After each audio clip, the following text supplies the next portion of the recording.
아버지의 책상은 늘 정돈되어 있었다. 서류는 날짜 순으로 꽂혀 있었고 펜은 한 방향으로 놓여 있었다. 군에서 배운 습관이라고 했다.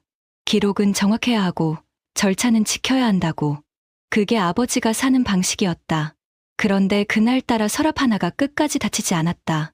강도윤은 거실 소파에서 그걸 보고 있었다. 늦은 밤이었고 벽에 걸린 시계 소리만 규칙적으로 들렸다. 아버지는 방 안에 계셨지만 말이 없었다. 평소처럼 조용했지만 뭔가 달랐다. 도윤은 책상 쪽으로 걸어가 서랍을 밀어봤다. 움직이지 않았다. 안쪽에 뭔가 걸려 있었다. 별일 아니겠지 라고 생각하면서도 손이 멈췄다. 뭔가 건드리면 안 될 것 같은 느낌이었다. 도윤은 서랍을 천천히 열었다. 안쪽 깊숙한 곳에 낡은 봉투가 하나 있었다. 갈색으로 바랜 종이, 가장자리가 닳아서 솜털처럼 밀어난 흔적. 봉투 표면에는 희미한 필체로 날짜가 적혀 있었다. 1994년 7월 14일. 그 옆에는 빨간 도장 자국이 눌려 있었다. 번진 잉크가 시간의 무게를 말해주는 것 같았다. 도윤은 봉투를 집어들었지만 뜯지 않았다. 손끝으로 두께를 느껴봤다. 서류 몇 장과 손으로 쓴 메모지가 들어있는 것 같았다. 열면 되돌릴 수 없을 것 같았다. 아버지에게 물어야 할지, 그냥 넣어둬야 할지. 그런데 이미 손에 들고 있었다. 이건 그냥 종이가 아니었다. 도윤은 봉투를 열었다. 첫 장은 공문서였다. 상단에 징계 처분 통보라는 글자가 박혀 있었다. 당혹스러웠다. 아버지가 군대에서 징계를 받았다는 얘기는 들어본 적이 없었다. 다음 장은 수기 메모였다. 아버지 필체였다. 빼곡하게 적힌 문장들 사이로 특정 문구가 유독 진하게 눌려 있었다. 펜을 몇 번이나 덧칠한 것처럼 보였다. 메모를 계속 넘겼다. 날짜, 이름, 장소가 적혀 있었다. 그리고 마지막 장 아래쪽에 짧은 문장이 하나 있었다. 가만히 있을 수 없었다라고. 그게 전부였다. 도윤은 서늘함을 느꼈다. 가족의 비밀을 본 것 같은 죄책감이었다. 그런데 동시에 아버지에게 물어야 한다는 확신도 들었다. 세 번째 장은 메모였다. 윗부분에 큰 글씨로 적힌 문구가 있었다. 훈련사고 은폐 지시 거부. 도윤은 그 문장을 손가락으로 짚으며 반복해서 읽었다. 훈련사고, 은폐 지시, 거부. 단어 하나하나가 무거웠다.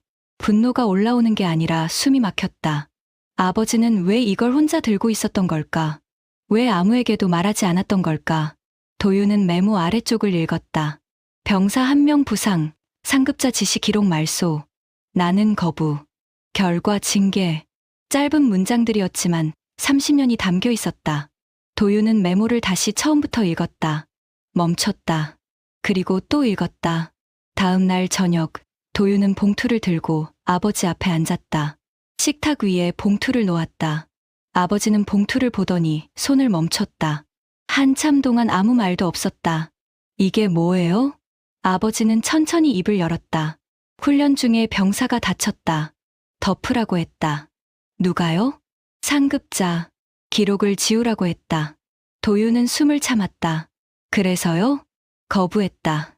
그래서 징계를 받으신 거예요? 아버지는 고개를 끄덕였다. 신고는 안 하셨어요? 네, 했다. 상부에 보고했다. 그런데요? 묵살됐다. 그 단어가 공기를 무겁게 만들었다. 묵살. 도윤은 아버지의 얼굴을 봤다. 주름 사이로 30년이 보였다. 아버지가 혼자였던 시간이 처음으로 느껴졌다. 도윤은 메모에 적힌 이름을 확인했다. 김종석.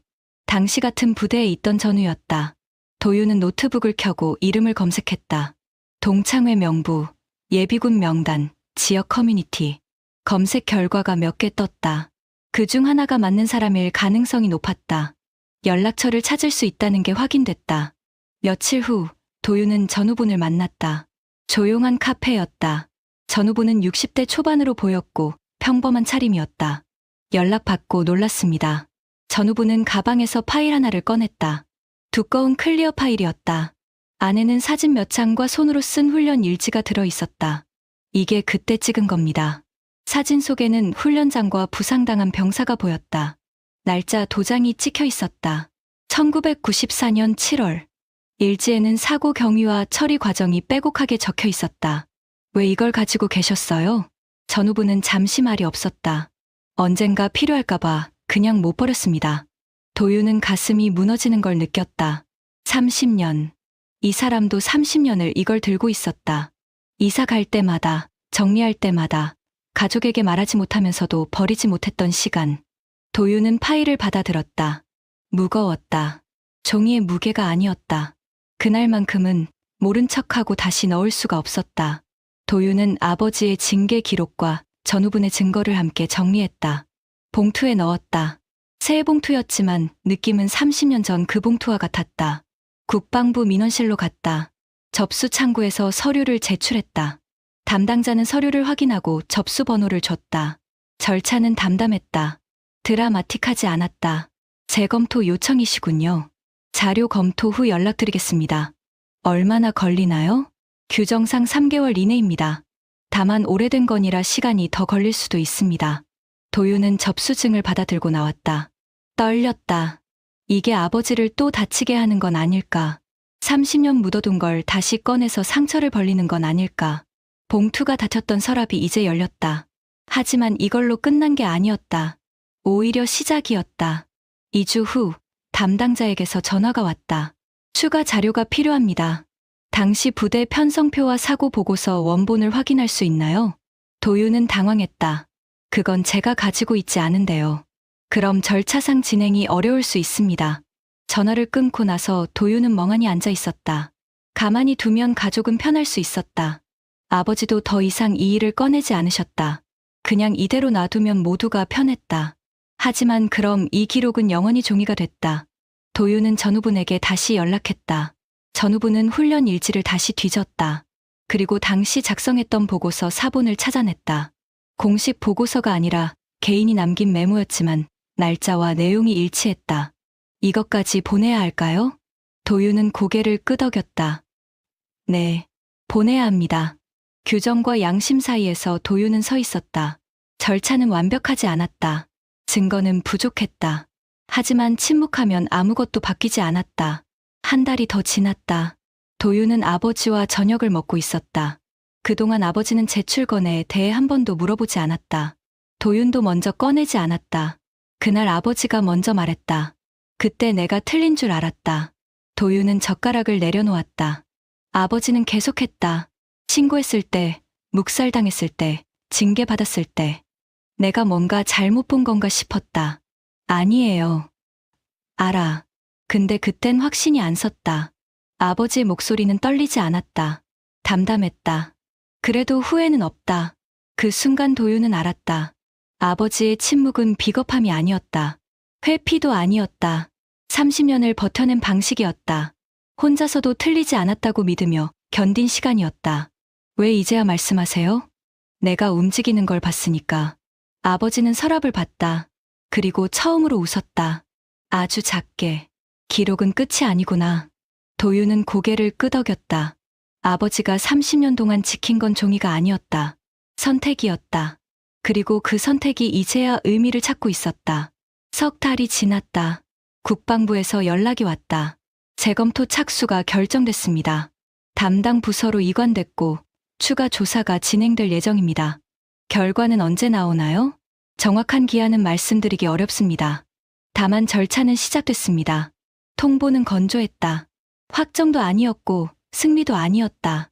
그냥 진행 중이었다. 도윤은 아버지에게 말했다. 재검토 시작됐대요. 아버지는 고개를 끄덕였다. 표정은 크게 변하지 않았다. 그런데 손이 조금 떨렸다. 호흡이 달라졌다. 그리고 서랍을 닫지 않았다. 평소엔 항상 닫았던 서랍을. 체온이 변했다. 30년의 무게가 조금 가벼워진 것 같았다. 도윤은 그날 이후 아버지의 서랍을 보는 눈이 달라졌다. 예전엔 그냥 서랍이었다.